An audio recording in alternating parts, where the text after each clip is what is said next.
We're up here on 4th Avenue. It's Monday morning, and it's inevitable this time of year that there's lots of accidents. Looks like one of those cars, either the black car or the white car, ran a red light, got hit by the other one. So somebody's at fault, somebody's not. Where I came from in Japan, you're considered to be a professional driver. You're considered to be responsible for your car. And in Japan, if there's ever an accident, both people are at fault. I mean, regardless if you're driving or not and your car's parked along the side of the road, if your car was not parked there, you wouldn't have been hit. So they assign responsibility of the accident to both people. Here in America, we like to say it's either one person's fault or another person's fault. But you know what? Most accidents, and if you've been driving long enough, most accidents are usually contributed to both parties.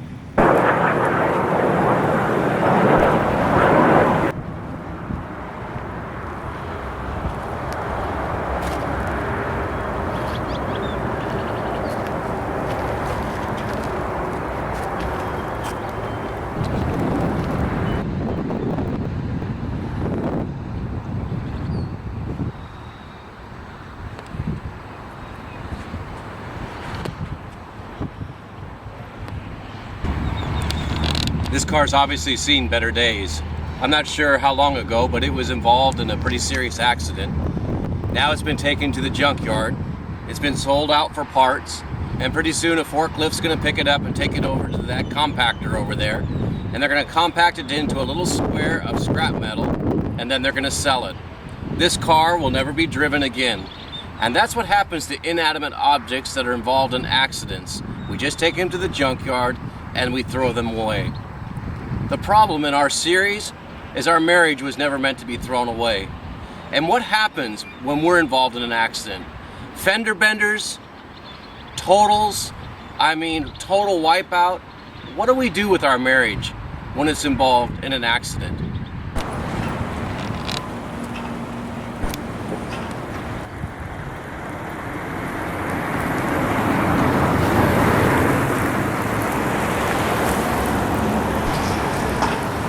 We asked a question earlier of where do our marriages come if they've been involved in fender benders or accidents.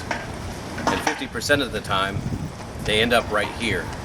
75% for a second marriage or more.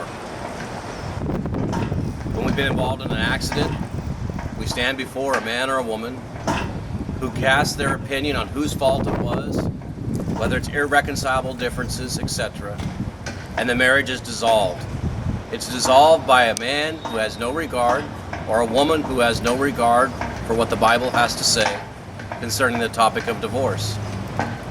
I believe we as believers, we need to understand how important marriage is to God in order to keep us from landing up here, because your marriage, it will have a fender bender, and if you've been married long enough, there'll be an accident or two.